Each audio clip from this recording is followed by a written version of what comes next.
来讲，昨暗伫个云林虎尾的高铁特定区来办国庆宴会，有将近30万人到场观看。散场的时阵，民众是涌入到高铁站，因为这个人实在太多了，动线大混乱，有买到位的钱袂入去。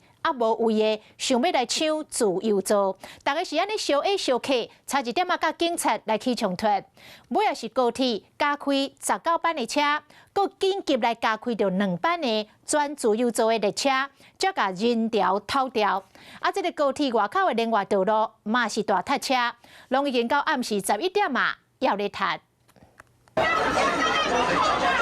高铁站入口真侪坐车民众小 A 小 K 一直杀向前。管规矩的警察举喇叭要求民众唔通去杀，无票的想要坐自由座，有票的说钱袂入去，起甲大声亮。验票啦！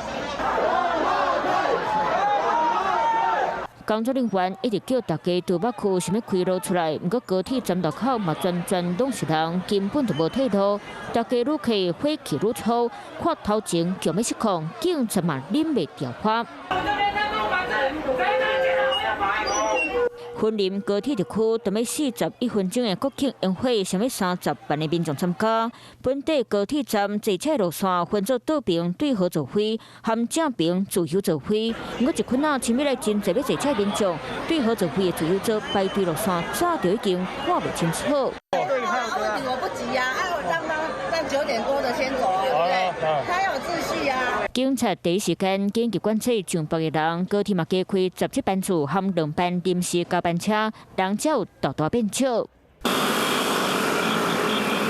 那高铁站路口倒落连路道、轿车、奥多摆全部拢客座火，袂顶袂通。西往高速公路的158管道，嘛前到暗时11点，嘛是还阁真侪人。闹出来拢规块拢车啦。